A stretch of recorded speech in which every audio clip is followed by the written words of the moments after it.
Oi, pessoal! Poucas civilizações despertam tanto fascínio quanto o Egito Antigo, né?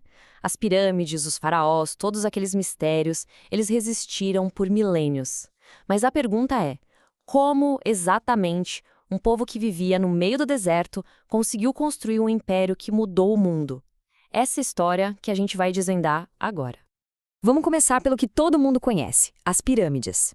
Elas são muito mais do que um monte de pedra empilhada, né? São um testemunho de uma engenharia e de uma ambição que, sinceramente, desafiam o tempo. Imagina só pensar que elas foram erguidas há quase 5.000 anos, sem nenhuma da nossa tecnologia. É por isso que elas continuam sendo um dos maiores mistérios da história. E olha, o espetáculo não era só por fora, não.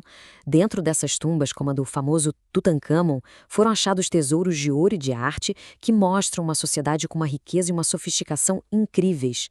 Cada objeto ali dentro conta uma história de um poder que a gente mal consegue imaginar.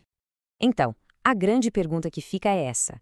Não é só sobre admirar as construções, mas entender o que sustentou tudo isso. Como eles conseguiram. A resposta começa num lugar que talvez não seja o primeiro que vem à cabeça, mas que é, sem dúvida, a base de tudo.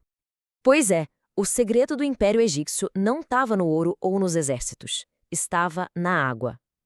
Tudo, absolutamente tudo começa com o majestoso rio Nilo. Pensa só no contraste. O Egito é, na maior parte, um deserto imenso, quente e seco.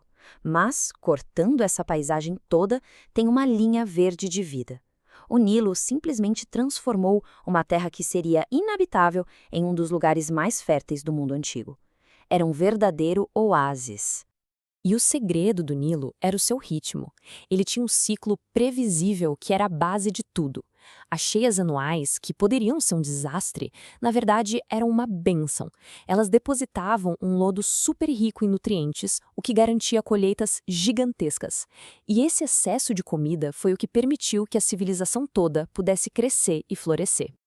Então, o ponto central é esse, sabe? Ao aprender a controlar e aproveitar o ciclo do Nilo, construindo diques e canais de irrigação, os egípcios garantiram não só a sobrevivência, mas a prosperidade. Essa estabilidade econômica foi a plataforma de lançamento para todos os projetos grandiosos que eles tinham. Ok, com comida garantida, o próximo passo era organizar esse povo todo para construir pirâmides e administrar um império. A resposta que eles encontraram foi uma estrutura social super rígida e hierarquizada, uma verdadeira pirâmide humana. Lá na base, sustentando tudo, estava a grande maioria da população, os agricultores, que trabalhavam a terra, e os trabalhadores, que forneciam a força bruta para as construções gigantescas. Muitos eram egípcios comuns, pagando seus impostos com trabalho, outros eram prisioneiros de guerra. Era essa galera que, literalmente, construiu o Egito com as próprias mãos. Subindo um degrau nessa pirâmide, a gente encontra os trabalhadores qualificados, os artesãos que criavam aquelas joias e móveis incríveis, os soldados que protegiam as fronteiras e os importantíssimos escribas. Eles dominavam a arte complexa da escrita e eram responsáveis por registrar tudo, desde impostos até os textos sagrados. E lá no topo, bem pertinho do poder, estava a elite. Os sacerdotes, que cuidavam dos templos e dos rituais, e os altos funcionários do governo, como os vizires, que eram basicamente os braços direitos do faraó, supervisionando toda a administração do reino. E no topo absoluto, acima de todo mundo, estava ele, o faraó. Mas ele não era só um rei ou um imperador. Para os egípcios, ele era algo muito, muito maior. O faraó era o líder político e religioso supremo, considerado um deus aqui na Terra. Todo o poder, todas as terras, todas as decisões, tudo passava por ele. E esse poder não vinha de eleição ou do povo, não. Vinha de berço, passado de geração em geração dentro da família. Então, vamos recapitular? A gente tem os recursos do Nilo e uma sociedade super organizada sob o comando de um faraó que era visto como um deus. Mas por que tanto esforço para construir monumentos para os mortos? A resposta para isso está nas crenças mais profundas que eles tinham. É que essa ideia aqui era o centro de tudo para eles. Eles acreditavam com toda a força na vida após a morte. Só que, para o espírito poder viver para sempre, ele ia precisar do corpo de volta. E essa crença deu origem a uma das práticas mais complexas e, vamos dizer, fascinantes da cultura egípcia. Aqui a gente vê a crença virando ciência na prática.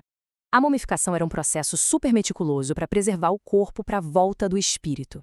Os órgãos eram tirados para evitar a decomposição, mas o coração, que eles achavam que era o centro da consciência, ficava. Depois o corpo era desidratado com um tipo de sal e cuidadosamente enfaixado. Era uma mistura perfeita de ritual religioso com uma técnica super apurada. E fazendo isso por séculos e séculos, eles acabaram adquirindo um conhecimento impressionante do corpo humano.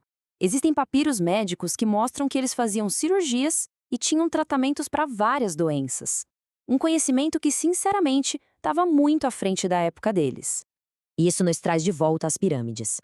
Elas não eram só memoriais, eram como máquinas para a eternidade. Eram tumbas gigantescas e super seguras, projetadas para proteger o corpo do faraó e todos os seus bens, para garantir que ele tivesse tudo o que precisasse na sua jornada para o além. Mas, peraí, como é que a gente se sabe de todos esses detalhes tão íntimos sobre as crenças, a medicina e a sociedade deles? Por muito, muito tempo, a civilização egípcia foi silenciosa para nós. Os textos deles eram um enigma total. Pensa nesses hieróglifos, são lindos, né? Uma escrita feita de símbolos e imagens. O problema é que, por séculos depois que o Império Egípcio acabou, ninguém mais sabia ler esses símbolos. O conhecimento se perdeu, virou um grande mistério. Imagina a agonia dos historiadores por gerações. Como é que a gente ia descobrir as histórias que essas paredes queriam contar? A chave para desvendar esse mistério todo veio quase que por acidente. Uma única descoberta que mudou o jogo completamente. E a resposta estava aqui, na Pedra de Roseta. Essa peça incrível tinha o mesmo texto escrito em 3 línguas. Hieróglifos, que ninguém entendia, demótico, que era outra escrita egípcia, e grego antigo, que os estudiosos conheciam muito bem. Foi a deixa perfeita. Eles usaram o grego para decifrar os outros 2. Foi como achar a chave de um cofre antigo. E com essa chave, um mundo inteiro se abriu. Foi como se, de repente, as paredes e os papiros começassem a falar com a gente. A gente aprendeu sobre as leis deles, as crenças, as batalhas, a poesia e até sobre o dia a dia das pessoas que construíram as pirâmides. Foi como encontrar o diário perdido de uma civilização inteira. E isso tudo leva a gente a pensar, né? Os egípcios construíram para a eternidade, deixando uma mensagem que demorou milênios para a gente decifrar. E isso faz a gente se perguntar: o que nós estamos construindo hoje? Se a nossa civilização desaparecesse e tudo o que sobrasse fossem os nossos prédios, nossos monumentos, o que eles diriam sobre quem nós fomos e no que a gente acreditava?